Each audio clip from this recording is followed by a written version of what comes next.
Bonjour et bienvenue dans la chambre de Goupil pour un nouveau type de vidéo qui sera appelé Guitar Overview. Donc, si je fais ça, en général quand je prends un concept de vidéo, c'est surtout parce que si j'étais là à chercher des vidéos, c'est ce genre de vidéo que je voudrais voir. Donc Guitar Overview, ce sera l'occasion d'aborder des guitares que je possède, et de vous montrer à quoi correspondent les spécifications qu'on peut vous donner sur certains sites qui sont pas forcément le plus clair possible et qui vous indiquent pas, lorsque vous avez la guitare dans les mains, ce que ça peut vraiment donner. Donc là j'analyserai en premier les spécifications d'une guitare donnée, et après je vous montrerai sur pièce, avec un agrandissement assez élevé, à quoi correspond chaque partie sur une guitare spécifique, évidemment, le modèle dont j'aborderai, ça veut rien dire ça, que j'aborderai.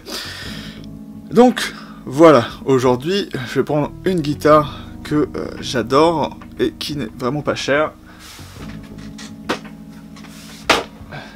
J'aurais pu la prendre avant. C'est cette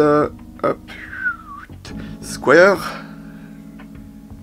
vas-y, allez, marche, voilà, donc c'est cette Squier Jazzmaster Deluxe avec le petit vibrato, puisqu'il y a une Deluxe ST aussi, qui sera une version avec un adjustomatique et un stop bar derrière, donc sans vibrato. Voilà. Et donc, nous allons commencer maintenant. Ouais, nous, j'aime bien dire nous, alors qu'il n'y a que moi ici. Comme ça. Alors là, je suis sur le site de Fender pour voir les spécifications de la Deluxe Jazzmaster avec Tremolo. Parce que, pour rappel, on a aussi celle-ci, la ST. Comme vous le voyez, en lieu et place du chevalet normal, on va avoir une sorte de adjustomatique qu'on va voir dans les spécifications. Ajustomatique. Donc ça vient, c'est le nom des pneumatiques donnés aux pneumatiques des Gretsch. Donc on aura un manche en air à profil C, 21 frettes, donc, là on a un peu quelques petites informations dessus. Leur site est plutôt pas mal fait pour ça.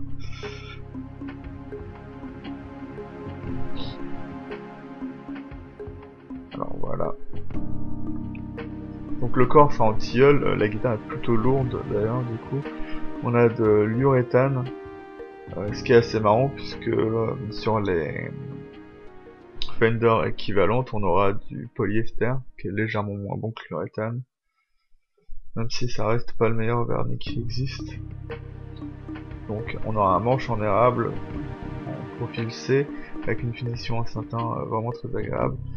Le diapason habituel et un radius de 9,5. C'est quand même une guitare typée vintage, mais comme il y a un adjustomatique dessus, ils sont obligés de faire une touche avec moins de profil. On reste sur de 9,5 et pas du 12 comme sur tout ça. Donc ça correspond à du Fender moderne. Hop. 21 frettes, ce sont des medium jumbo, mais elles sont assez polies pour pas être quand même super hautes.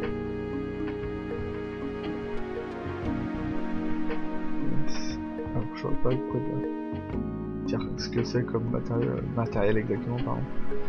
Ouais.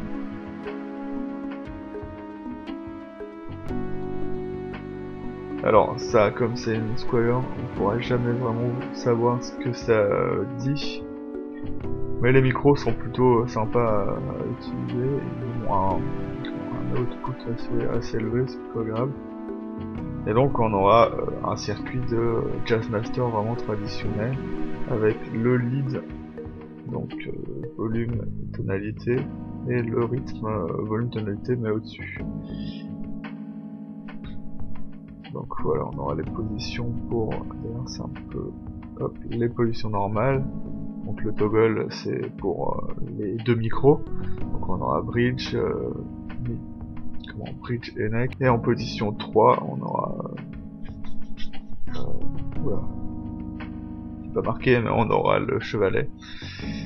Ou plutôt le neck pickup. Donc la deuxième position du slide, donc c'est le lead circuit. Et on aura juste on n'aura pas de sélection de micro, donc il n'y a rien indiqué. C'est un peu bizarre d'ailleurs dans leurs informations. Donc on a une configuration bien évidemment SS. Ce qui est bizarre à dire, mais c'est deux single coil. Alors pour rappel, les Jazzmaster single coil ce sont pas des P90. Ça y ressemble beaucoup. D'ailleurs on peut mettre un P90 à la place d'un Jazzmaster. Mais il faudra un peu plus creuser le corps parce que la différence c'est que le micro de Jazzmaster est plutôt plat en fait. Et donc typiquement on aura quand même moins de bobinage que sur un P90. Donc on a un Jazzmaster Tremolo évidemment. On a pickguard en golden days très très beau. Switch tip, donc on aura les trucs noirs dessus, donc on aura du plastique noir, un plate forward, ok d'accord. Ce qui est marrant c'est qu'on met Jazz Trem alors qu'on met pas l'ajustomatique.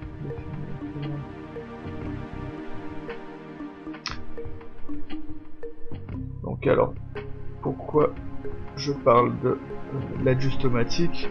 C'est parce que les chevalets de base des Jazzmaster sont pas très efficaces. Si vous jouez un peu trop fort dessus, les cordes sortent du chevalet, ce qui est plutôt pas agréable, alors que là on aura un truc bien stable. Par contre, c'est pas forcément la plus grosse qualité du monde. Donc on en reparlera. Donc nous allons ainsi passer aux spécifications de la guitare en la regardant. Alors on va commencer du coup par la tête. Donc je vais aller de la tête jusqu'à la fin du corps et j'analyserai ensuite tout ce qu'on a sur la guitare. Donc comme vous pouvez le voir, on a une tête qui est plutôt pas mal reproduite au final. Squier a eu tendance dans le temps à pas mal, faire mal au design de Fender, donc exprès pour pouvoir laisser à Fender ses propres designs où ils sont assez protecteurs vis-à-vis de ça. Ça évite de pouvoir juste enlever le Decalcomany et prétendre à une Fender au lieu d'une Squier. Et là ce qu'on va avoir c'est une tête plutôt bien reproduite de Jazzmaster, mais comme ça reste une Squier et comme Fender à la tête officielle, on aura ici le bord de la tête sera un peu plus petit, ressemblant un peu plus à une Stratocaster que à une vraie Jazzmaster. Typiquement la Jazzmaster commencerait un peu plus tôt et ce serait un petit peu plus large ici, mais c'est vraiment visuellement très très proche. Donc on a le logo Squier avec Jazzmaster avec l'espèce de vent sur les côtés qu'on a sur certaines Jazzmaster. On aura donc en continuant un vernis satiné et le manche doit probablement être peint dans une couleur un peu foncée. Il faut savoir que l'érable est très blanc à la base et Fender et Squier du coup le teignent un peu pour que ça ait l'air un peu plus joli. Donc on aura un seul arbre pour avoir plus de tension au niveau du sillet. Aujourd'hui on peut alternativement en avoir un seul, voire deux, ça dépend des goûts et ça dépend de la gamme des guitares, c'est toujours pareil. On aura aussi des vintage style Cluson, donc c'est pas forcément des vrais Cluson, quoique je sais pas, elles sont plutôt de bonne qualité, elles tiennent vachement bien l'accord. Donc supposément des Cluson. Et ce qu'on aura de différent par rapport à une vraie Jazzmaster vintage ou vintage d'origine, on va dire historique, c'est qu'on va avoir le trou truss rod à l'avant alors qu'il était historiquement à l'arrière et pas accessible, donc il fallait enlever le manche pour pouvoir régler, donc c'est bien plus facile. Le truss rod se règle vraiment facilement là-dessus, donc c'est plutôt un bon manche, je dirais. On a un scié en os synthétique que je trouve vraiment pas mal. Aucun problème, hein. De toute façon sur ce type de guitare on aura très peu de problèmes d'accordage, contrairement à certaines comme des Gibson, les cordes sont mises bien droites par rapport au scié, l'inclinaison des cordes et la tension est plutôt bonne, même si la tête est évidemment comme sur toutes les Fender et Squier droite. Donc on aura typiquement la tête un peu plus fine comme sur toutes les vintage. Hop, voilà. Donc pour pouvoir installer les Cluson, on est obligé d'avoir une tête un peu plus fine. Typiquement les modernes auront des têtes un peu plus épaisses, je sais pas si c'est pour la résistance ou si c'est simplement parce que ça s'adapte aux mécaniques modernes. Donc voilà, donc les mécaniques vintage, donc on aura évidemment en vis, j'ai un peu le vibrato qui gêne, voilà, yop. Donc on aura typiquement la première à visser et après les unes viendront se visser les unes dans les autres, donc c'est pas forcément le montage le plus simple, donc comme vous l'avez vu ici par rapport à certaines mexicaines, c'est plutôt bien monté. Et on pourra voir ici le logo Fender qui sont pas sur toutes les Squier, qui est marqué Design and Backed by Fender and Crafted in China. Donc ça veut dire que Fender est plus présent sur le design de ces modèles que sur les Affinity ou les gammes un peu plus inférieures de Squier. Donc hop, on va arriver aux manches, je vais rester derrière, et du coup on a une caractéristique qui est, on va dire, logique. Hop. Allez, focus, voilà. Qui est logique pour l'époque, c'est de ne pas avoir le petit trait de rosewood qu'on pouvait avoir sur certaines 59 et avant. Ce que ça dit, c'est que justement c'est une Jazzmaster des années 60. Parce que à l'époque, en fait, juste la touche rosewood était disponible, donc bois de rose, et il n'y avait pas besoin de mettre le truss rod par l'arrière du manche, et même si on en voit très peu, il y avait des Jazzmaster avec touche en érable, mais où c'était collé de la même manière que le rosewood. Donc on aura des frettes assez larges, mais avec une hauteur très faible. Hop, voilà. Hop. Et comme vous pouvez le voir, la touche est vraiment très fine. Elle est bien faite, mais elle est vraiment très fine. Je sais pas si c'est pour gagner de l'argent ou si c'est historique. Mais je pense que même si sur les historiques la touche était un peu plus fine, elle n'est pas aussi fine que celle de ce Squier là. Donc voilà. Hop. On va remonter là. Youp. Donc on aura donc évidemment une plaque en anodisée, donc dorée avec une couleur Candy Apple Red. Donc il faut savoir que c'est pas vraiment historiquement vrai, mais on peut dire que à peu près dans la période où se situerait cette Jazzmaster, c'est plutôt correct. Donc à savoir qu'à l'époque de ces versions-là, il y a surtout des blanches et des Sunburst qui sont sortis, mais faut savoir que le Candy Apple Red était disponible, je crois, à la fin des années 50, et on pouvait typiquement, lorsque vous allez dans le magasin, vous n'aviez que en général le Sunburst disponible, et après vous commandiez votre couleur qui était peinte, votre corps qui était peint par Fender à la commande, moyennant un prix un peu plus élevé.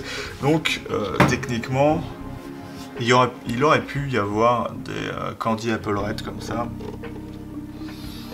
Donc après, ce bouton là, n'est pas le bon, hein, je l'ai changé. Normalement vous avez un bouton de volume comme celui-ci.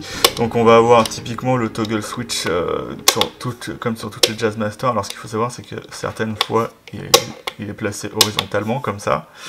Mais des fois c'est à la verticale. Donc le problème de poser horizontalement comme ça, c'est qu'en fait si vous posez votre jambe, il arrive que ça appuie.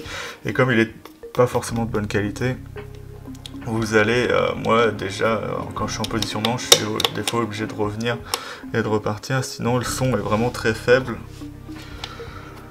Donc c'est une chose à savoir. Donc on va avoir typiquement un circuit de Jazzmaster typé vintage. Donc on va avoir au-dessus donc notre circuit rythme, donc avec lorsque vous êtes vers le haut, vous enclenchez le circuit rythme.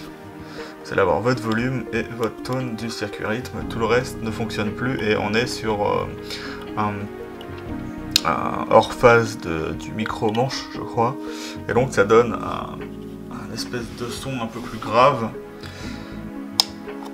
Donc je sais pas s'il y a un low pass en fait sur le circuit, mais ça donne ça. Et donc ce qu'il faudra faire attention lorsque vous l'utilisez, c'est à pas soit le laisser vers le haut et vouloir utiliser vers le bas, puisque lorsque votre médiator ça peut arriver, ou sinon si vous le laissez au milieu, en fait la guitare, il n'y a aucun des circuits qui sera sélectionné et donc bah, vous n'entendrez rien évidemment.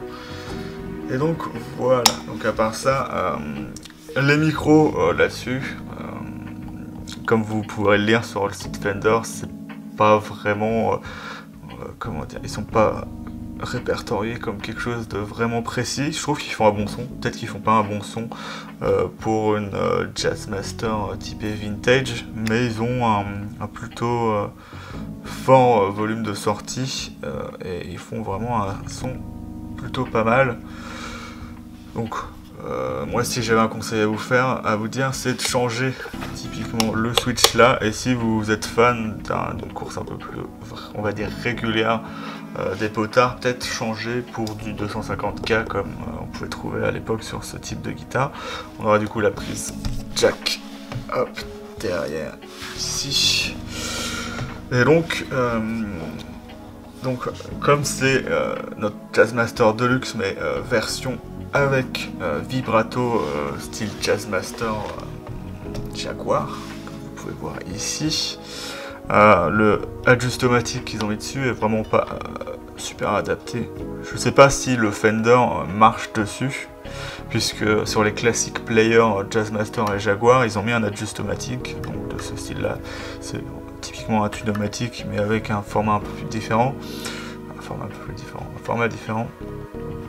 Donc voilà, en fait le gros problème qu'aura celui-là, c'est que il est fait pour être monté rapidement sur la guitare. Donc en gros, tous les pontets en fait sont juste posés dessus, et après il y a une barre en métal qui est posée par dessus et qui fait office de barre d'arrêt pour pas que les pontets sortent lorsque le vibrato est utilisé, ou lorsque même la guitare vous changez les cordes. Donc le problème c'est que c'est pas très, enfin ça tient pas très bien, et donc lorsque vous utilisez typiquement votre vibrato, en fait comme c'est pas forcément bien adapté pour avoir comment dire, en fait la corde va plutôt accrocher dedans, donc acoustiquement c'est pas forcément le meilleur son que vous trouverez, mais lorsque vous l'utilisez sur un ampli ça s'entend pas. Mais dès que vous allez baisser, en fait, on va voir que ça bouge le Adjustomatic, ce qui n'est pas forcément grave, mais plus encore, des fois, si vous forcez un peu, en fait, la corde, elle va pas, comment dire, revenir, c'est le pontet qui va s'incliner vers l'avant. Et donc, c'est ça que je conseillerais, c'est quand même essayer de changer. Moi, je ne change pas, parce que c'est une guitare à 400 €.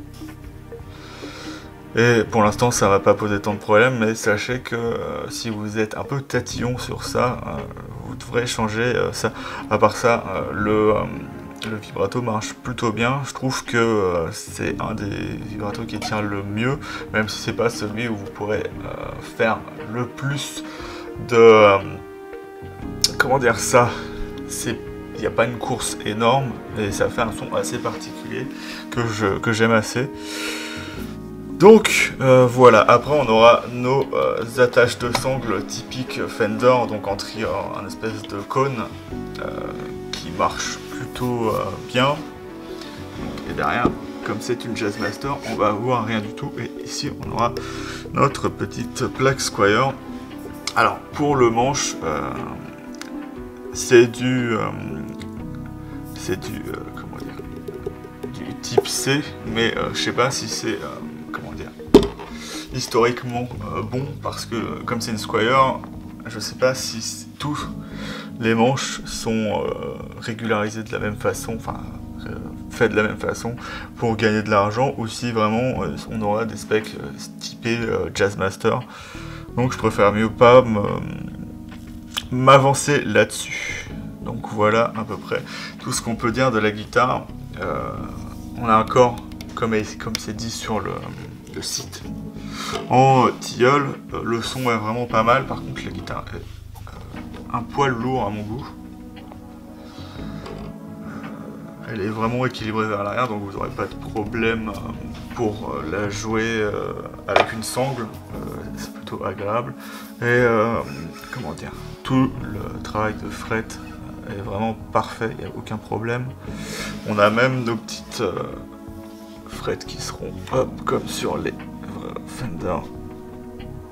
Hop, tu veux pas? Je suis trop près. Hop. Allez.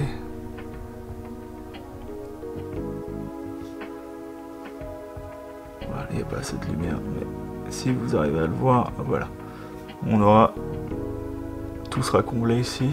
Et donc ça donne un aspect vraiment plutôt bien fini. Et si vous la voyez dans un magasin de musique, en la prenant dans vos mains, vous vous direz pas forcément que c'est une Squier. Comment ce que j'aurais à dire, c'est surtout certains hardware, on va dire. Donc toutes les petites pièces en métal et certaines pièces d'électronique qui peuvent devoir être changées. Mais pour une guitare à 400 €, je trouve qu'elle fait vraiment le job. Et comment dire, elle palliera pas devant une Jazzmaster de prix plus élevé à mon goût. Après, si vous voulez avoir le logo Fender, c'est vrai que ça reste une Squier, mais sinon pour le reste, elle se joue très très bien, très agréable à jouer, contrairement à des gammes plus bas de gamme comme les Affinity ou les trucs comme ça que je conseille pas du tout. Mais pour moi, c'est vraiment une guitare que elle est cool. C'était cette première guitare overview, donc ce que je pourrais dire de plus, bah, pas grand chose au final, puisque j'ai apporté plein d'aspects.